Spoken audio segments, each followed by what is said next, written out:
अस्सलाम वालेकुम। आज हम बात करेंगे अदावत के 59 एपिसोड के बारे में। तो वीडियो शुरू करने से पहले हमारे चैनल को सब्सक्राइब कर लीजिए अगर अभी तक आपने नहीं किया, ताकि हमारी हर न्यू वीडियो आप तक मिल सके। यहाँ पर मारिया बहुत ज़्यादा रोती है और अपनी अम्मी को कहती है कि फिर से मैं उसी दोहराए पे आके खड़ी हो गई हूँ जहाँ मुझे अपनी इज्जत की सफाई देनी पड़ रही है। उसकी अम्मी कहती है कि नहीं, ऐसी बात नहीं है, मुझे अपनी बेटी पे पूरा यकीन है और देखना इंशाल्लाह सब बेहतर हो जाएगा। मैंने बात की है तुम्हारी सास से भी। दूसरी तरफ यहाँ पर मारिया फ़हद को बताती है कि अरीबा जब फ़ोन करती है फ़हद को तो कहती है कि वो आके बैठी हुई है मारिया। मैं तो सुन के उसकी थक गई हूँ, मुझे तो समझ नहीं आ रहा इतनी देर में। फ़हद भी उसे बताता है कि मैं तो अब यहाँ से जाने लगा हूँ क्योंकि अजहर ने तो मेरे साथ पार्टनरशिप ख़त्म कर लिया, अगर तुमने मेरे साथ जाना है तो डिवोर्स ले लो। यहाँ पर अजंत की हालत भी बहुत ज़्यादा ख़राब होती है। उसकी अम्मी आकर उसे हौसला देती है और कहती है कि तुम्हें परेशान होने की ज़रूरत नहीं है, इंशाल्लाह सब बेहतर हो जाएगा। लेकिन अजंत कहता है कि मारिया ने मुझे धोखा दिया, वो फ़हद से छुप के मिलती रही है। उसकी अम्मी कहती है कि ऐसी बात नहीं है, इसमें भी कोई ना कोई बात होगी, तुम्हें उससे बात करके क्लियर कर लेनी चाहिए। दूसरी तरफ नताशा बहुत ज़्यादा खुश होती है क्योंकि फ़हमी की तबीयत ठीक हो रही होती है।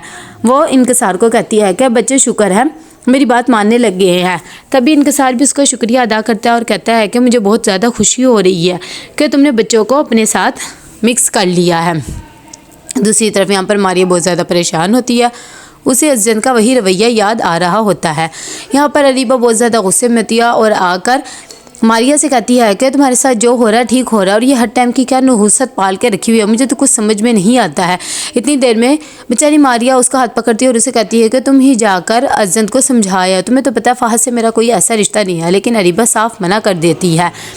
यहाँ पर इंकसार आता है अजंत के पास और आकर कहता है कि मैं यहाँ पर काम नहीं करूँगा और बच्चे भी सेफ़ है, मैं नताशा के फ्लैट में रह रहा हूँ और जॉब भी कोई ना कोई ढूंढ ही लूँगा। साथ ही वो उसे एहसास भी दिलवाता है कि वो मारिया के साथ अच्छा नहीं कर रहा। इतनी देर में अजंत कहता है कि तुम ऐसे ना करो, तुम्हें पता है ना बच्चों के लिए माँ बाप दोनों ज़रूरी है। तो इंकसार कहते हो तुम भी तो ऐसे ही कर रहे हो, तुम कौन सा अपने बच्चे का सोच रहे हो। यहाँ पर फ़हद से जब अरीबा मिलने आती है तो वो उसे कहता है कि पता नहीं मारिया की ज़िंदगी कैसे चल रही होगी और मेरे ख्याल से अगर मैं किसी लड़की का जिक्र करता हूँ तो तुम्हें बहुत ज़्यादा बुरा लगता है, इसका तो मतलब यही हो कि तुम मुझसे प्यार करती हो। तभी अरीबा को भी बहुत ज़्यादा चिढ़ आ रही होती है और वो कहती है कि तुम उसका कुछ ज़्यादा ही फेवर करती हो, लेकिन जब वो प्यार की बात सुनती है तो खामोश हो जाती है। दूसरी तरफ यहाँ पर वानिया फ़ोन करती है और बेबी को बताती है कि फ़हमी की तबीयत ख़राब हो गई थी, लेकिन नताशा आंटी ने बहुत ज़्यादा उसका ख्याल रखा है।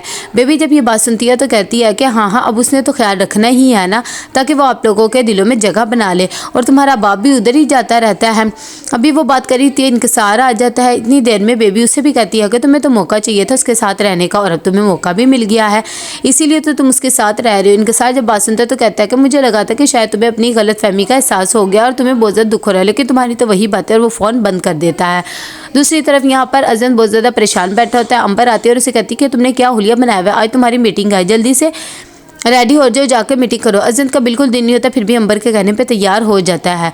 दूसरी तरफ यहाँ पर बेबी जा रही होती है अपनी फ्लैट की देखने के लिए। तभी उसकी अम्मी कहती है कि तुम्हें तो बस अपने से गर्ज, अपने भाई का तो बिल्कुल भी तुम नहीं सोच रही हो।